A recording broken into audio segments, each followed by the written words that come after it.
အားလုံးပဲမင်္ဂလာပါကျွန်တော်ဒီနေ့မနေ့လူသစ်တင်တန်းသားတွေကိုတင်တန်းပို့ပြီးတော့ကျွန်တော်တို့ဒီမျိုးတွေကိုဆက်ထွက်လာတယ်ဖြစ်တော့ဒီမှာဒီလက်ရှိတင်တန်းတက်နေတဲ့အဲမှာတချို့က10တန်းအောင်ရသားနဲ့ GS နဲ့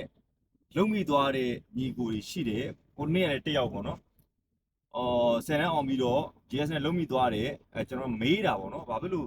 GS နဲ့လောက်တာလဲ10တန်းအောင်ရသားနဲ့ဆိုတော့အဲ့လိုသူအဲ့လိုက်ပွဲစားပေါ့နော်ပွဲစားကဒီလိုပဲ GS နဲ့လှုပ်လိုက်ပါဆိုလို့သူလည်းလှုပ်လိုက်တာပေါ့နော်မတီးပဲနဲ့တော့ဒီညီကိုတွေကတော့ဒီလောကအကြောင်းကိုအလုံးစုံတီကောင်းခြင်းမှာတီခေါင်းမယ်ပေါ့နော်တော့ကျွန်တော်အကြံဉာဏ်ပေးနေတာကျွန်တော် VIP Cement Service ကအဲ့လိုမျိုးညီကိုတွေအများစုကိုတွေ့လာလို့ကျွန်တော်တို့ဒီကိစ္စတွေဝင်လှုပ်ပြသွားတယ်ပါတော့နော်ဆိုတော့ကျွန်တော်တို့နောက်ပိုင်းဘယ်ဘက်ကိုသွားလာလဲဆိုတော့ကျွန်တော်တို့ကဒီကွန်ဆာရန့်လုပ်ပေးတဲ့အပိုင်းကိုကျွန်တော်တို့သွားတယ်ပေါ့နော်သွားတယ်ဆိုတော့ဟိုညီကိုတို့အနေနဲ့တင်မောလောကတွေကိုစဝင်မယ်ဆိုရင်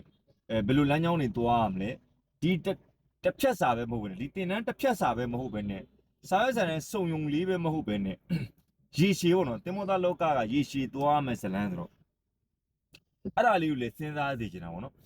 တေချာကျွန်တော်တို့လုံးဝလာတိုင်ပေးသေးခြင်းနဲ့ဘာမှမလုပ်ရသေးခင်မိဘတွေခေါ်လာဘယ်လောက်ထိကုန်ကြသေးရှိနိုင်မလဲနောက်ဘယ်အဆင့်ထိကျွန်တော်တို့သွားလို့ရမလဲကျွန်တော်လက်ရှိပညာရေးချင်းနဲ့ပေါ့နော်လာစားတွေဘယ်လောက်ထိ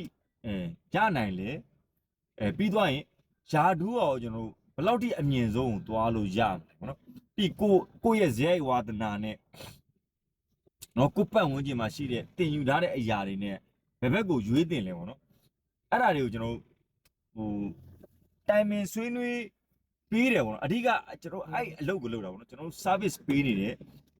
service လုပ်တယ်ဆိုတော့ကျွန်တော်အဲ့အလုပ်ကိုလုပ်တာပေါ့လူဟောင်းနေဆိုလဲကျွန်တော်တို့ကဒီသူတို့လူကျင်တဲ့ပမာဏနဲ့သူတို့စီးခဲ့တဲ့ service တွေမူတည်ပြီးတော့ဘယ် line တွေကတော့ဖြစ်နိုင်ကြီးအရှိဆုံးလဲပေါ့နော်ဘယ် line တွေနဲ့ကိုက်ညီရဆိုပြီးကျွန်တော်တို့က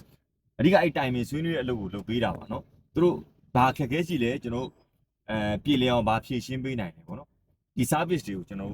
လုပ်နေတာပေါ့ဆို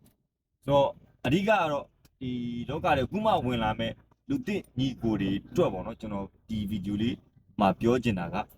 ကျွန်တော်နဲ့တည်တည်ချာလာတိုင်ပင်ဆွေးနွေးစေချင်ပါတယ်နော်တည်ချာအချိန်တစ်နိုင်လောက်ယူလိုက်ရင်မိတ်ဆွေတို့အတွက်လည်းအများကြီးအကျိုးရှိမယ်လို့ကျွန်တော်အာမခံပါတယ်နော်ကျွန်တော် VIP Cement Service ဒလာရုံးခွဲမှာပဲဖြစ်ဖြစ်တင်ငန်းညုံရုံးမှာပဲဖြစ်ဖြစ်နော်လာပြီးတော့တိုင်ပင်ဆွေးနွေးနိုင်ပါတယ်ဗျကျေးဇူးတင်ပါတယ်